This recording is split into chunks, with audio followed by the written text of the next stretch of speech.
Palabra y vida. Con el padre Manuel Horta, desde Sevilla.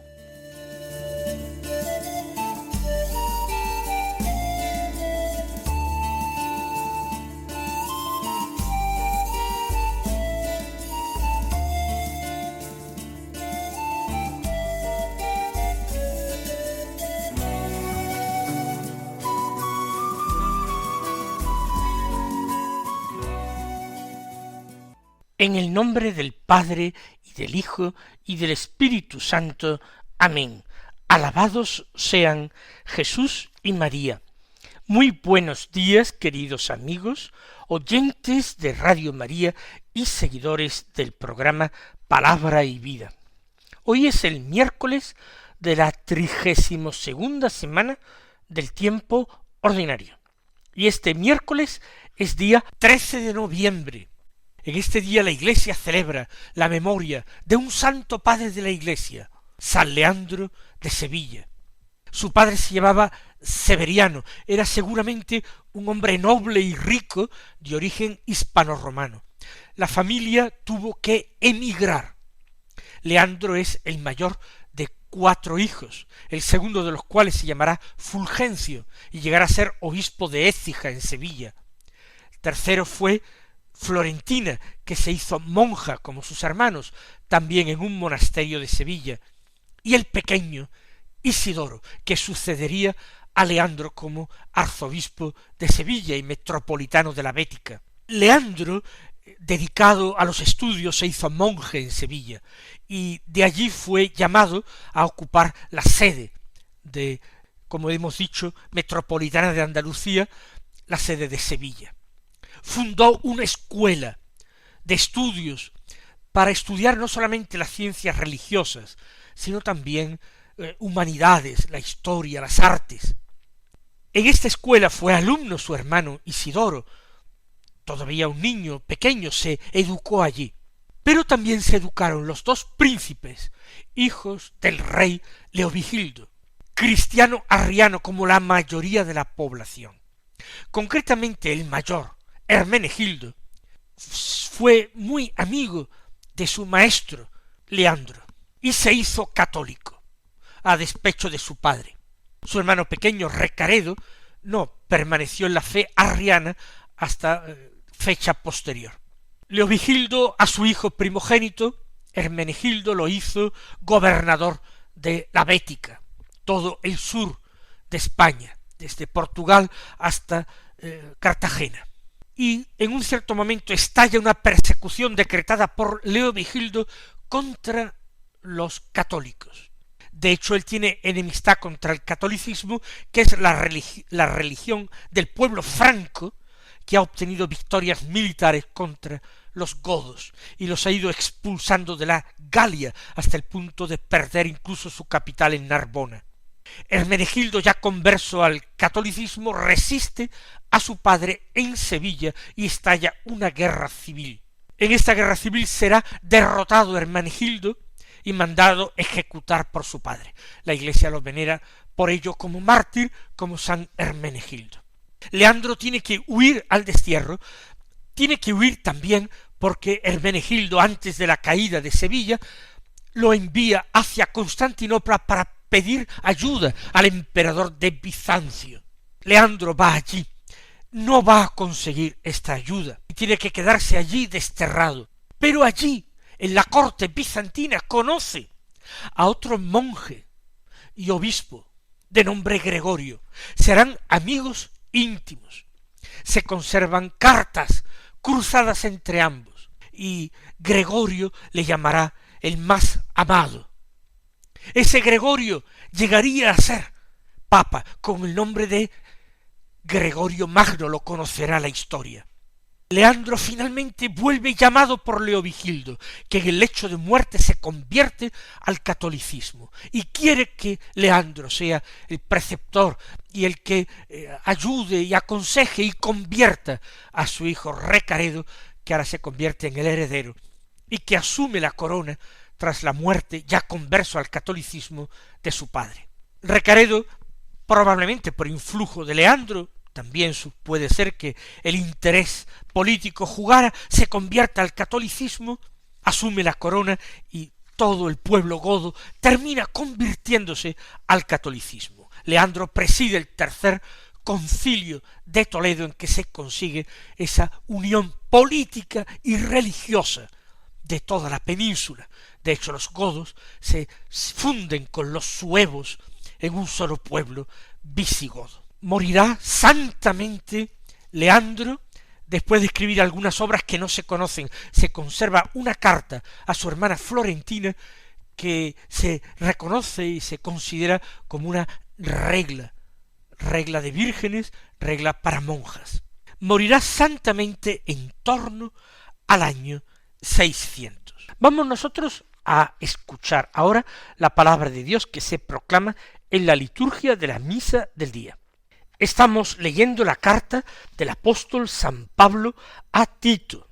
Pasamos directamente al capítulo 3, del que tomamos los versículos 1 al 7, que dicen así: Querido hermano, recuérdales que se sometan a los gobernantes y a las autoridades, que obedezcan, estén dispuestos a hacer el bien, no hablen mal de nadie, ni busquen riñas, que sean condescendientes y amables con todo el mundo, porque antes también nosotros, con nuestra insensatez y obstinación, andábamos por el camino equivocado, éramos esclavos de deseos y placeres de todo tipo, nos pasábamos la vida haciendo el mal y comidos de envidia, éramos insoportables y nos odiábamos unos a otros.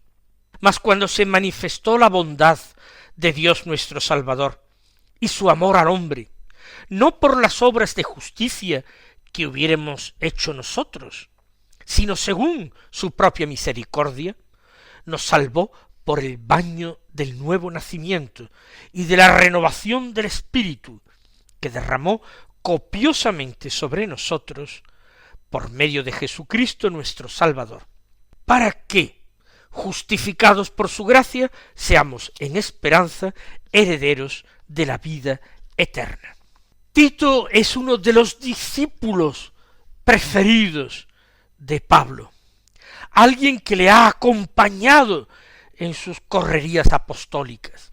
Y cuando le escribe esta carta, Tito está en Creta, al frente de aquella comunidad por la que Pablo pasó tanto en su primero como en su segundo viaje apostólico, embarcado hasta Creta y luego pasando al continente. Allí en aquella comunidad Tito desempeña su misión, su oficio episcopal, pero Pablo le aconseja. En una de estas epístolas en las que él trata de instruir al pastor, son las cartas pastorales de San Pablo. Y le dice, recuérdales, ¿a quiénes? A aquellos a los que pastorea Tito, a los cretenses. No escribe a los cretenses, escribe a su obispo, a Tito, que se sometan a los gobernantes y a las autoridades. Es un mandamiento verdaderamente extraño.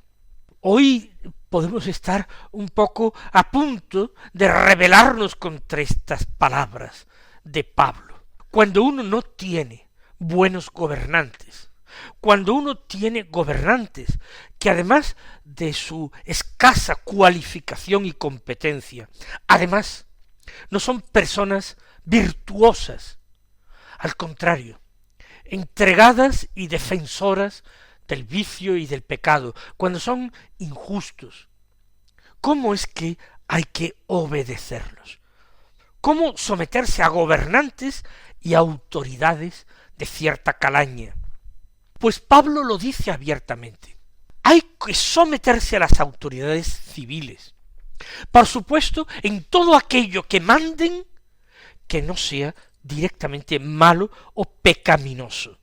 en aquello que sea indiferente, aunque nos resulte oneroso, perjudicial, desagradable.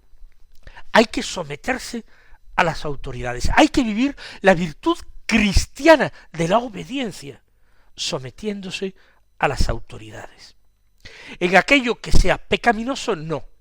Si se nos invita a aprobar, por ejemplo, una ley injusta, nosotros debemos oponernos con todas nuestras fuerzas, de palabra, dando ejemplo, practicando una desobediencia civil, pero no en aquello que entra dentro de las opiniones políticas, las decisiones económicas, eso que no es esencial, eso que no compromete nuestra conciencia, sino simplemente contradice nuestras preferencias, nuestros gustos o nuestras opiniones incluso mejor formadas.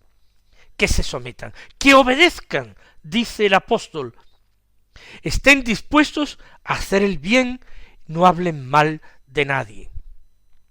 Qué difícil nos lo está poniendo San Pablo, hacer el bien, a todos, no mirando el color de cada uno, no mirando el color, no digo de la piel, sino el color del alma de cada uno, y hay algunos que tienen el alma bien negra. Hay que hacer el bien a todos, porque Jesús nuestro Señor murió en la cruz, no por los justos, sino por los pecadores. Que no hablen mal de nadie, otro precepto difícil, retener nuestra lengua, para no dejarnos llevar por la murmuración, por la crítica despiadada, que no busquen riñas, ese temperamento belicoso que hace que algunas personas estén buscando muy continuamente pendencia con sus vecinos o con sus prójimos. Si lo que nosotros estamos aquí en esta vida son 3 días mal contados, si nosotros tenemos que prepararnos para una vida que es eterna y feliz, ¿por qué enredarnos tanto en asuntos mundanos y recibir tanta tristeza y tanta contrariedad por asuntos materiales? Y cuando se trata de cosas de dinero, todavía peor, que no busquen riñas, que no busquen conflictos, que sean condescendientes y amables con todo el mundo. La paz y la paz social implica para cada uno un cierto esfuerzo de abajamiento, por no decir de humillación. Dice Pablo que sean condescendientes. Condescendientes es ser capaz de descender, de bajarse con alguien, en compañía de alguien, en aras de la paz, en aras de la caridad cristiana. Bajarse uno del podio donde tiende a subirse para erigirse superior por sus cualidades, por sus opiniones, por su poder, por su fuerza, por su riqueza. Ser condescendientes y amables con todo el mundo, algo tan sencillo que cuesta tan poco como la amabilidad. Y ahora presenta Pablo el contraste con lo que han vivido antes. ¿A quiénes? Los cretenses, no solamente los cretenses, él mismo, Tito, a quien escribe, utiliza la primera persona del plural, nosotros, antes. ¿Qué ocurría antes? Dice, con nuestra insensatez y obstinación andábamos por el camino equivocado. ¿Con cuánta razón Pablo se acuerda de ese camino equivocado que era el camino de Damasco, camino de violencia, de persecución del prójimo? Y dice, con nuestra insensatez, esa insensatez juvenil que había llevado a Pablo por un camino tan desviado de lo que Dios quería, con nuestra insensatez y nuestra obstinación.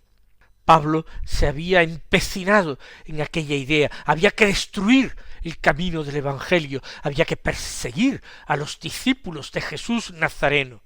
Andábamos por el camino equivocado. Sí, nosotros también. Éramos esclavos de deseos y placeres de todo tipo. No es que Pablo fuera esclavo de deseos y placeres carnales, materiales. No, pero sí deseos de gloria. Él quería, lo confirma y lo reconoce él mismo, señalarse, es decir, destacar, hacerse famoso, importante entre todos los contemporáneos, entre todos los jóvenes fariseos.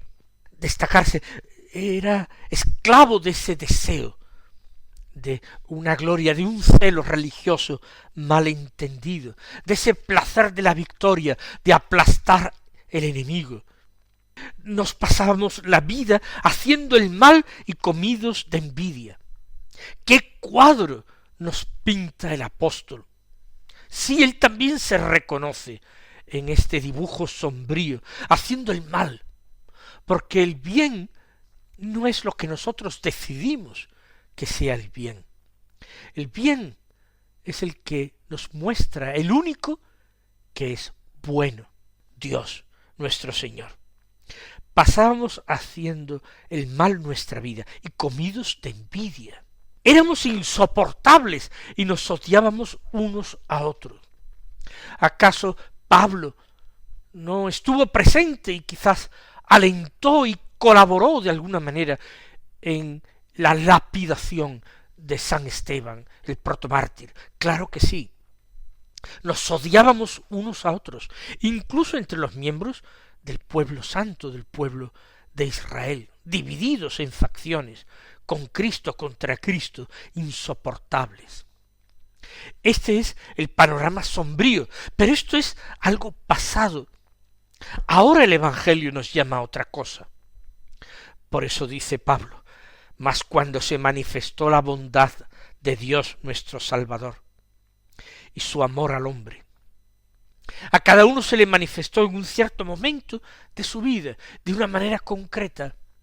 A Pablo se le manifestó la bondad de Dios, derribándolo en el camino de Damasco, cegándolo con una gran luz, hablándole con palabras que él no podía contradecir, llevándolo ciego todavía a Damasco, para allí recibir el bautismo de Ananías, a quien él pensaba perseguir y cargar de cadenas, recobrando la vista para emplear ahora su vida para el bien, cuando se manifestó la bondad de Dios nuestro Salvador.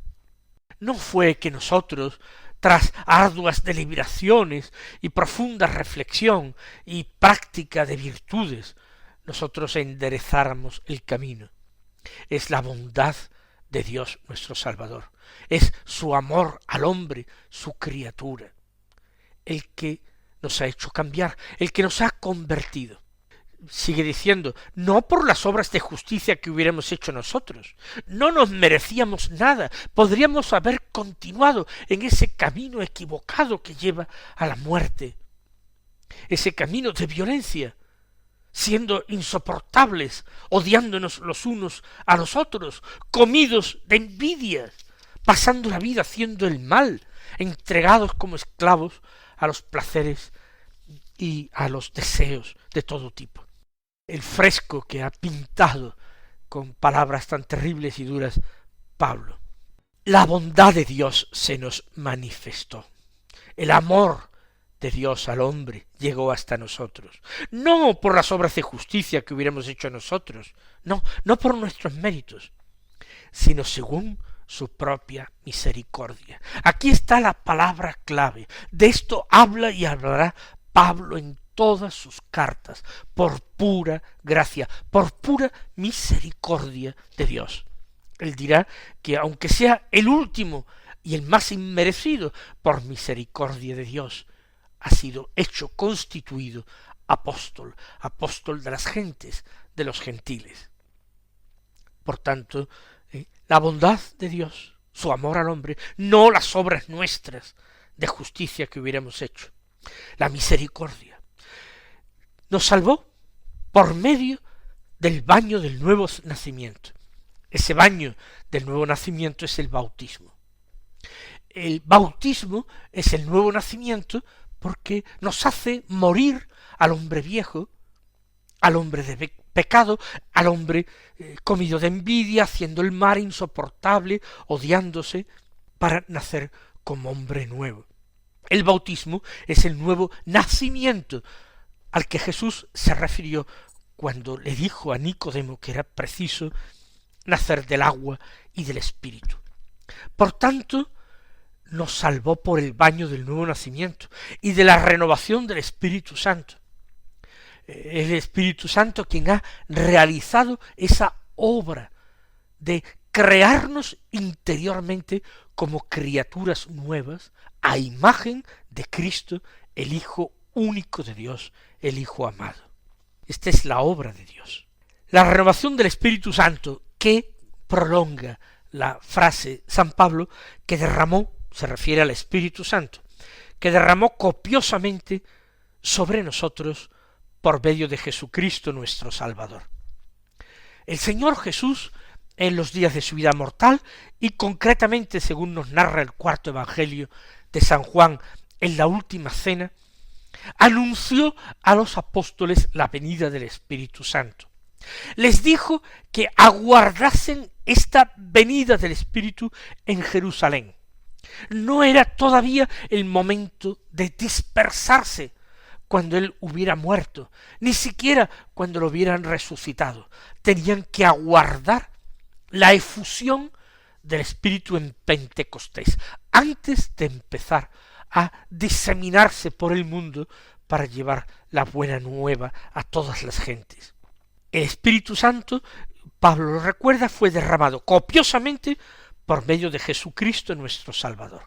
Es el gran don que Dios envía desde el cielo por medio de Jesucristo para transformar nuestro mundo, para transformar al hombre en criatura nueva. ¿Y para qué se nos concede el Espíritu Santo? ¿Para qué toda esta tarea? Para, dice San Pablo, concluyendo este texto, para que justificados por su gracia, seamos en esperanza herederos de la vida eterna. En esperanza todavía nos queda por recorrer nuestro camino. A Pablo le queda algo todavía, a Tito seguramente más, porque era un hombre más joven, pero que en esperanza nos consideramos ya herederos de la vida eterna, porque al haber sido hechos en Cristo hijos de Dios, hijos adoptivos de Dios, Cristo es el Hijo único de Dios, el Hijo por naturaleza, Hijo de Dios, engendrado por el Padre. Nosotros en Cristo, hijos adoptivos de Dios. Y como hijos, herederos. Pablo los recordará en alguna otra de sus cartas. Herederos de la vida eterna. Por su gracia. No lo olvida nunca. Subrayar. Justificados por su gracia. Santificados por su gracia. En esperanza herederos de la vida eterna. Mis queridos hermanos, hay muchas cosas en este texto leído que nosotros debemos considerar. Esa exhortación de Pablo, ese reconocimiento de esa vida baldía que es posible que hayamos llevado en nuestro pasado y esa esperanza inmensa por la que Pablo nos recuerda que hemos sido santificados en esperanza y en esperanza constituidos herederos de la vida eterna. Que el Señor os colme de sus bendiciones y hasta mañana si Dios quiere.